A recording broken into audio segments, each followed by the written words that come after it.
Hello engineers, আমি চলে এসেছি নেক্সট ভিডিও, যেটা হচ্ছে পয়জন ডিস্ট্রিবিউশন। তো পয়জন ডিস্ট্রিবিউশনের এই ভিডিওতে আমি জেনে নেবো যে পিএমএফ ফাংশনটা কেমন দেখতে হয়। বাইনোমিয়ালে পিএমএফ আমরা দেখেছি যে P of X equal to R দিয়ে যেটা লেখা থাকে nCr, P to the power R, Q to the power N minus R. সেরকমই পয়জন ডিস্ট্রিবিউশনেরও একটা পিএমএফ হয়। সেটা হচ্ছে পি অফ এক্স, মানে এক্স, ক্যাপিটাল এক্সটা হচ্ছে একটা random variable, equal to R, equal to এখানে একটা এক্সপোনেনশিয়াল টার্ম থাকে, মানে E to the power minus lambda, lambda to the power R by হচ্ছে আর ফ্যাক্টোরিয়াল। আর অবভিয়াসলি জিরো থেকে শুরু করে ইনফিনিটি অব্দি যে কোনো কিছু ভ্যালু হতে পারে। ওটা তো কোশ্চেনের উপর ডিপেন্ড করছে যে কতগুলো আমাকে বার করতে হবে। আর পুরোপুরি কোশ্চেনের উপর ডিপেন্ডেন্ট। তো এটা হচ্ছে আমাদের পিএমএফ। তো পিএমএফটা যদি ভুলে যাস কিছু প্রবলেম নেই। এইটা মনে রাখবে যে পি ব্র্যাকেটে X equal to R, equal to E to the power minus lambda, lambda to the power R by R factorial. এটাই তোদের মনে রাখতে হবে কোনো একটা প্রবলেম সলভ করার জন্য। তাহলে বোঝা গেল, এটা তোদের মনে রাখতে হবে। কারণ যাই প্রবলেম সলভ করবি না কেন, এই ইকুয়েশনটা যদি ভুলে যাস তাহলে কিন্তু করতে পারবি না। আর তোদের একটা যে বোঝার সুবিধা যে পয়জন ডিস্ট্রিবিউশন থেকেই দিয়েছে, একটা হচ্ছে E to the power minus something, মানে একটা প্রবলেম করতে গিয়ে একটা সময় এমন আসবে যে E to the power minus 1/5 value প্রয়োজন পড়বে। সেটা তোদের গিভেন আছে, প্রবলেমটা পুরো দিয়েছে পরীক্ষায়, নিয়ে একদম শেষে ব্র্যাকেটে E to the power minus 1/5 value given আছে। তার মানে চোখ বুঝে তোরা মানে ভেবে নিবি যে এটা পয়জন ডিস্ট্রিবিউশন থেকে দিয়েছে। এবার সবসময় এমন হয় না যে E to the power minus 1/5 value দিয়েছে, কিন্তু ম্যাক্সিমাম কেসে দিয়ে দেয়। আর যদি না দেয় তাহলে তোরা সাইন্টিফিক ক্যালকুলেটর থেকে বার করে নিবি। আর আরেকটা এর বোঝার সুবিধা যে দিয়েছে, এর ফার্স্ট হচ্ছে এন টেন্স টু ইনফিনিটি, মানে খুব বড় এন এর জন্য। এবার এন এর ভ্যালু খুব বড় মানে, যেমন আমি আগের প্রবলেমে বাইনোমিয়ালে করছিলাম যে 10 টাইমস টস করা হয়েছে, 7 টাইম টস করা হয়েছে, বা 6টা ডাইস। তো এই ভ্যালুগুলো হচ্ছে ছোট ছোট ভ্যালু, খুব বড় বড় ভ্যালু না। কিন্তু যদি এনের ভ্যালু 100 হয়, 1000 হয়, যে 1000 টাইমস মানে টস করা হয়েছে, এরকম টাইপের যদি বড় বড় প্রবলেম দেয়, যে 100 টাইমস টস করা হয়েছে, বা 100 খানা ডাইস থ্রো করা হয়েছে, বা 100 বা 1000 খানা বোল্ট আছে, তার মধ্যে 5% ডিফেক্টিভ, এরকম যেখানে এনের ভ্যালুগুলো খুবই বড় বড়, টেন্স টু ইনফিনিটি,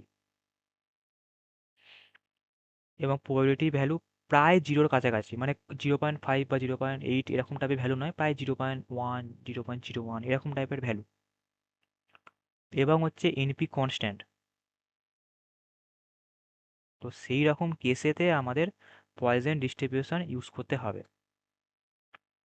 তাহলে ফার্স্ট হচ্ছে আমাদের এন টেন্স টু ইনফিনিটি, মানে খুবই বড় ভ্যালু। 2 নম্বর হচ্ছে, আবার এমন কিছু কিছু প্রবলেম থাকে যেখানে বাইনোমিয়াল ইউজ করা যায়, পয়জন ইউজ করা যায়, কিন্তু এন যখন খুবই বড়, তো Poisson distribution very effective use করার জন্য। তো পি টেন্স টু জিরো। আর 3 নম্বর কন্ডিশন হচ্ছে এনপি হচ্ছে constant, NP equal to C. এই তিনটে কন্ডিশন হলে আমরা পয়জন ডিস্ট্রিবিউশন ইউজ করি। We have to use or focus on Poisson distribution. এবার in some situation where a random experiment have two outcome, success or failure, we often use binomial distribution.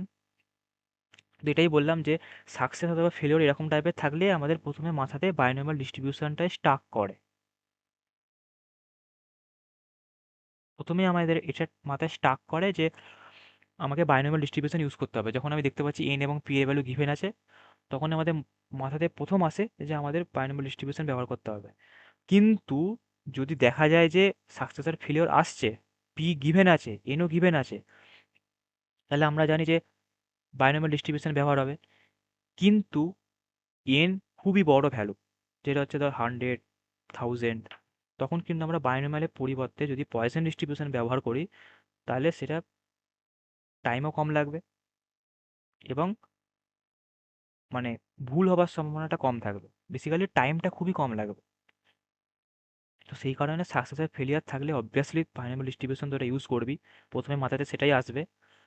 কিন্তু যদি দেখিস যে N যেটা বেরোচ্ছে বা N যেটা তোরা ফাইন্ড করছিস সেটা খুবই বড়, তাহলে কিন্তু তোরা পয়েজন ডিস্ট্রিবিউশন দিয়ে করবি, সেটা সব থেকে তাড়াতাড়ি হবে। কেন সব থেকে তাড়াতাড়ি হবে? কারণ ই টু দি পাওয়ার দিয়ে যে ভ্যালুটা তুই পাবি সেটা ক্যালকুলেটার থেকে ক্যালকুলেট করতে পারবি, আর ই টু দি পাওয়ার যে কোনো ভ্যালু সবসময় কম হয়। তো obviously two the power 10, 10c2, 5 to the power 10 এরকম যে ভ্যালুগুলো বাইনোমিয়ালে আসে সেগুলো অনেকটা বড় বড় ভ্যালু এবং সময় লাগে ক্যালকুলেট করতে।